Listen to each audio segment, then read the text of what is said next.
Do you remember your first PC game? Was it Team Fortress 2, the first-person movement shooter? Was it Doom, a game that can run on anything, including your childhood family computer? How about Minecraft, the single highest-selling game ever? Or was it Terraria, the little indie game that could? The game that everyone seems to have in their Steam library. For me, it was a cracked copy of Terraria that some kid on the bus gave me on a flash drive way back in the 4th grade. For some reason, our school thought it was a brilliant idea to give 9-year-olds MacBooks to take home.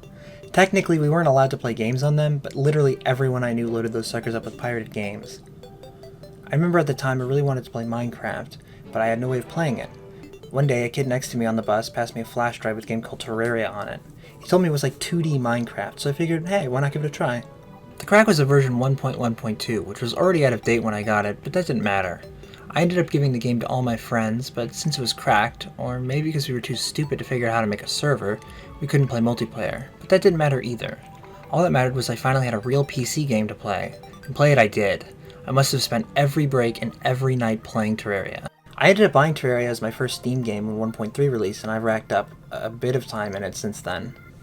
When I heard that for Terraria's 13th birthday, Relogic re-released 1.1 as an optional beta, I was really excited to relive the exact version of the game that I grew up on.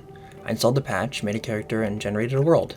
The first thing I noticed was how different the world gen was. I spawned in a snow biome, which I don't think is even possible now. Second thing I noticed was that the game felt a lot jankier than it does now. 1.2 and onwards quality of life updates have really piled up. No smart cursor, no opening settings in the pause menu, no opening doors by walking into them, no placing torches on the background. You had to use hammers to break anything in the background. That's hard crystals, platforms, chests, and anything else of that nature. You also needed to use an axe to break placed wood, and you couldn't hammer blocks to make buildings more interesting. That means no hoiks. For the most part though, Terraria is Terraria. I started my adventure exactly how I would today. I went mining and built a house. Back in the day I would have built a big rectangular NPC tower like this one, but nowadays I like to build actual buildings for the NPCs to live in. Immediately I realized how limiting building would be in 1.1. With no hammering platforms I couldn't even build stairs. After a bit of work I did come up with something I'm proud of. After lots of prep, the next step in progression is to fight the Eye of Cthulhu. It's kind of funny how little this fight has changed in over 10 years. It's still the same deal of use a bow and arrow and some dodging to win. After defeating the Eye, I went exploring. I usually play in a large world, but this time I'm in a small world because I just wanted to plow through the game. Man, when they say small, they really mean small, huh? It took nothing to reach the dungeon in the oceans. Check out this weird world generation. Is this a 1.1 thing or what? Next step is to explore the underground corruption. I blew up 2 shadow orbs to get a musket and a ball of hurt. Breaking the shadow orbs caused meteorites to fall. For some reason, I have a false memory of needing to make a meteorite forge to smelt meteorite. I can't even find any mention of such a thing on the wiki, so maybe I'm just losing my mind? Anyway, the first blood moon of the game fired. A lot less content here than there is now, although I was shocked to see the clown. I have absolutely no memory of it being here in 1.1, but here he is. I just couldn't catch a break. Right after the blood moon, the goblin army invaded, and it's almost exactly the same after all these years. I remember on my very first Terraria world, I got stuck on the goblin army and had to start over. This time though, the goblins were a breeze and I killed them without much trouble. With my new phase blade that I crafted from meteorite, the Eater of Worlds fight wasn't much of a challenge either. I actually fought him twice. I had more than enough to make a full set of shadow armor and teamonite gear. I loaded up on musket balls and set out to explore the underground jungle.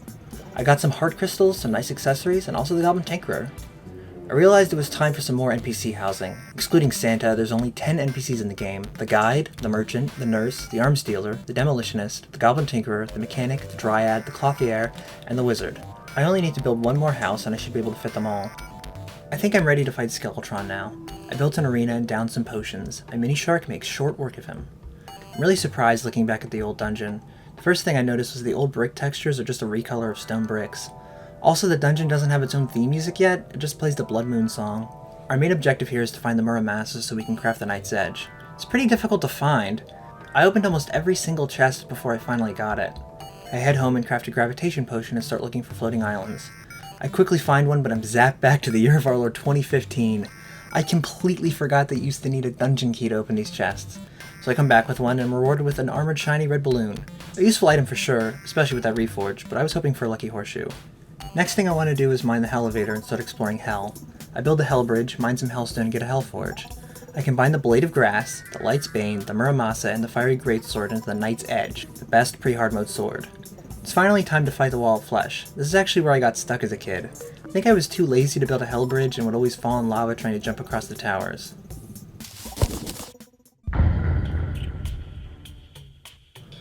Everything from this point on is kind of uncharted territory for me. Of course there's no alternate ores, but also there's only the option of a drill in hard mode. I guess pickaxes didn't come until later updates? This is also probably the grindiest point of the game. It's especially bad with mining, collecting souls of night and light, and grinding wyverns. I need to combine cobalt, mithril, and adamantite gear with souls from each mechanical boss to get hallowed gear, so there's a lot more mining than I typically do in early hard mode. This is extra painful with the lack of smart cursor, meaning I have to manually click on each block I want to mine. I also get to hear this delightful sound the entire time. Now I get to work on building a boss arena. It's a lot less fancy than something I'd make now. It's just a basic wooden frame lit up with some torches. The Destroyer is usually considered the easiest mechanical boss, right? Well, at 1.1 he was jacked up. The probes hit way, way harder than they do now, and I swear he has more defense, too.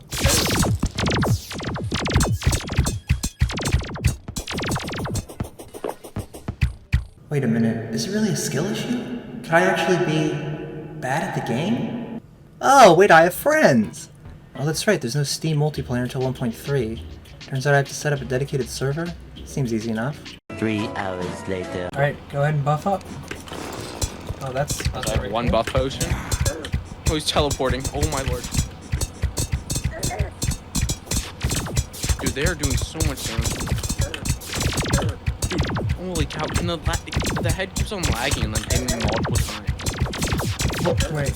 Oh, what? Why did I eat it? Oh, the game is so dumb. It ate, for my health potion, it ate a mushroom instead of...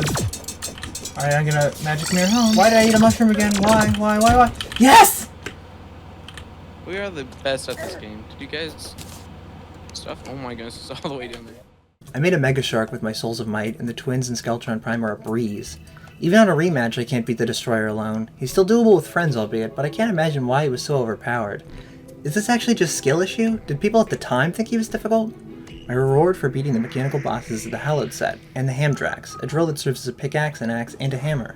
It's actually pretty cool, and I'm kinda sad it was removed. That's it though. I'm kinda surprised that Relogic marketed 1.1 as being the final update at the time. Skeletron Prime just doesn't feel like a final boss, and maybe it's hindsight, but the game still feels pretty unfinished. You never really reach that point where you're untouchably overpowered like you do now after Moonlord. I do look pretty damn cool in my hallowed armor. Time to go purify the world. With no Clantaminator. Oh. I actually found the flash drive I put Terraria on way back in the day. It has some actual footage I recorded at the time on it. Total time capsule. I'll leave you with 9-year-old me's commentary. I love Terraria, and you guys should check out my channel and watch other people playing. 80, 90. Alright, my friend Tyler plays, my friend Andrew plays, and my friend Merlin plays. Alright, finally, let's play. What's summon name on funny? Oh my god, it's purple! It's purple! We got a purple bunny here.